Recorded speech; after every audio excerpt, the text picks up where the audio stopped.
మన రక్షకుడైన యేసుక్రీస్తు పరిశుద్ధమైన నామములో ఉదయకాల సమయంలో నిత్య జీవపు మాటలు వింటున్న మీ అందరికి కూడా వందనాలు తెలియపరుస్తూ ఉన్నాను. దేవుడు మనల్ని ప్రేమించి మరొక దినాన్ని ప్రభు మనకి అనుగ్రహించి ఉన్నాడు. ఈరోజు కావలసిన నిత్య జీవపు మాటల్ని దేవుని వాక్యంలో నుంచి మనం నేర్చుకుందాం. అపోస్తుడైన పౌలు కొరింథీయులకు రాసిన మొదటి పత్రిక 10వ అధ్యాయము 14వ వచనాన్ని మనం చూసినట్లయితే 13-14 వచనాలు ఈ విధంగా రాయబడి ఉన్నాయి. సాధారణంగా మనుషులు కలుగు శోధన తప్ప మరి ఏది మీకు సంభవించలేదు. దేవుడు నమ్మదగిన వాడు, మీరు సహించగలిగినంత కంటే ఎక్కువగా ఆయన మిమ్మల్ని శోధించబడనీయుడు. సహించుటకు ఆయన శోధనతో కూడా తప్పించుకోని మార్గమును ఏర్పాటు చేయవాడు. కాబట్టి క్రైస్తవ జీవితం అనేది ఒక యుద్ధరంగం లాంటిదని, క్రైస్తవ జీవితం ప్రతిరోజు ఏదో ఒక శోధన గుండా ప్రయాణించవలసిన పరిస్థితులు నాటి దినాల్లో నేటి దినాల్లో వచ్చి ఉన్నాయి.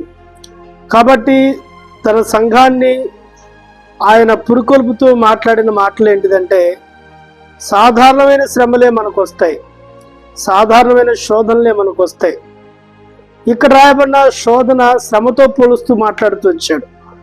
మనుషులకు వచ్చిన శ్రమలు మీకు వస్తాయి, మనుషులకు వచ్చిన రోగాలు మీకు వస్తాయి, మనుషులకు వచ్చిన వ్యాధులు మీకు వస్తాయి, మనుషులకు వచ్చిన బాధలు మీకు వస్తాయి, మనుషులకు వచ్చిన నిందలు మీకు కూడా వస్తాయి.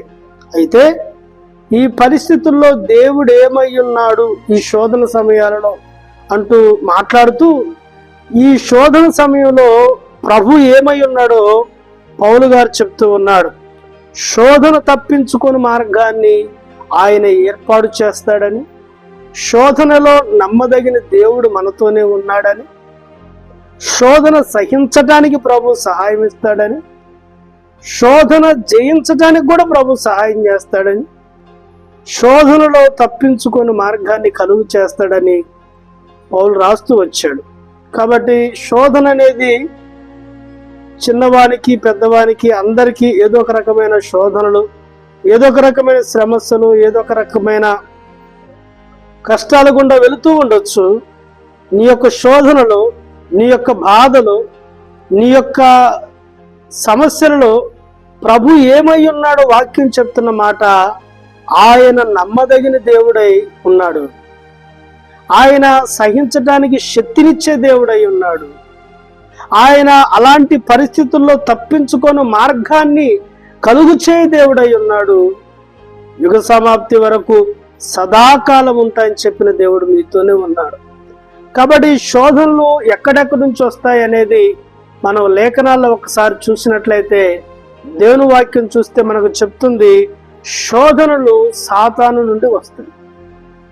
మొదటి విషయం, శోధన క్రైస్తవునికి ఎక్కడి నుంచి కలుగుతుందంటే సాతాను నుంచి. తెస్సలోనికి రాసిన మొదటి పత్రిక 3వ అధ్యాయము 5వ వచనం, మత్తయి సువార్త 4వ అధ్యాయం 1-3 వచనాలు మనం చూడగలిగితే, శోధకుడు మిమ్మల్ని శోధించునేమో అని, మా ప్రయాస వ్యర్థమైపోవునేమని మేము బాధపడుతూ ఉన్నామని చెప్తూ వచ్చాడు. గుర్తుపెట్టుకుందాం, ఈ శోధన ఎక్కడి నుంచి మనిషి జీవితంలోకి ప్రవేశించింది అంటే అపవాది నుంచే. అందుకే అవ్వ దగ్గరకు వచ్చి ఇది నిజమా అని ప్రశ్నలతో శోధిస్తూ చివరికి వాడు పాతానికి తొక్కివేస్తూ తమ ఆత్మీయ జీవితాన్ని పతనం చేస్తూ వచ్చాడు. శోధన పండు రూపంలో వచ్చింది, దాన్ని జయించలేకపోయింది. కాబట్టి ఈ ఉదయకాల సమయంలో మన ఆది దంపతులు శోధన గుండా వెళుతూ వచ్చారు. మీరు ఈ పండు తింటే దేవదూతలు అయిపోతారు, ఈ పండు తింటే వివేకం వస్తుంది, ఈ పండు తింటే మీకు తెలివి వస్తుంది అని రకరకాలుగా శోధించుతూ వాడు వచ్చినప్పుడు ఆ శోధనకి వారు లొంగిపోతూ వచ్చారు.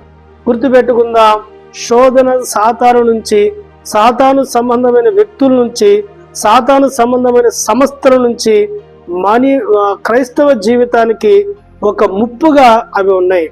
కాబట్టి శోధన నుంచి మనము బయటపడాలి. శోధనని మనము తప్పించుకోవటానికి, శోధనని జయించటానికి ప్రభు యొక్క సహాయాన్ని మనం కోరుకోవాలి. భక్తుల జీవితాల్ని ఒకసారి మనం గమనిస్తే, సాతాను ఎవరిని మినుగుదుమా అని వాడు గర్జించు సింహం వలె ఉన్నాడని, వాడు ఆకాశం యొక్క ఆ దిక్కు నుంచి ఈ దిక్కు వరకు తిరుగుతూ ఉన్నాడని, వాడు దేవుని దగ్గర ఎప్పుడు తన పిల్లల గురించి మరి కంప్లైంట్స్ ఇచ్చేవాడుగా ఉన్నాడని, మనం యోబును చూస్తే తన భార్య రూపంలో వచ్చి యోబును శోధించి ఇంకా చావరాదు అని చెప్పింది. అదేవిధంగా యేసు ప్రభుని అమ్మునట్లుగా యూదాని సాతాను ప్రేరేపిస్తూ వచ్చింది. దావీదు బెర్షెబాతోటి పాపం చేయనట్లుగా దావీదుని ప్రేరేపిస్తూ వచ్చింది. యేసు ఎవరో నేను ఎరుగును అని చెప్పేటంతగా మరి ఆ పేతుర్ని శోధిస్తూ వచ్చింది. గుర్తుపెట్టుకుందా, ఎన్నో రకాలైన శోధనలు మరి భక్తులు కొంతమంది జయించారు, కొంతమంది ఓడిపోతూ వచ్చారు. కాబట్టి మన జీవితాల్లో గుర్తుపెట్టుకుందాం. మార్టిన్ గారు అంటారు కదా, మన తలపైన కాకులు వెళ్లకుండా మనం ఏమి చేయలేము, కానీ మన తల మీద గూడి కట్టుకోకుండా చేయగలం.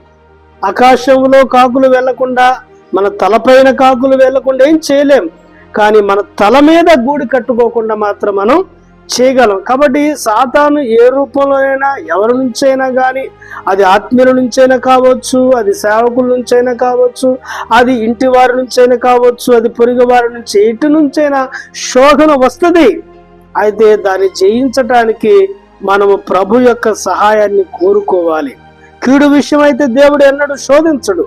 కాబట్టి శోధన సాతాను నుంచి, అపవాది క్రియల నుంచి, అపవాది ఆలోచన నుంచి, అపవాది పన్నాగాల నుంచి, అపవాది కుయుక్తుల నుంచి వస్తుంది. అందుకే వాడు ఆది నుంచి అబద్ధికుడని బైబిల్ చెప్తుంది. వాడు ఆది నుంచి మోసం చేయబడని బైబిల్ చెప్తుంది. వాడు ఆది నుంచి ఆత్మీయతను పాడు చేయటానికే వాడు కంకణం కట్టుకొని పనిచేస్తూ ఉన్నాడు. కాబట్టి మీ జీవితాల్లో సాతాను చేత శోధించబడుతూ ఉన్నట్లయితే జయించుటకు ప్రభు పాదాల దగ్గరికి రాండి, ప్రభు పాదముల యొద్ద మోకరించండి. ప్రభు జయించటానికి ప్రభు మీకు సహాయం చేస్తాడు. దేవుడి మాటలు దీవించునుగాక. ఆమేన్.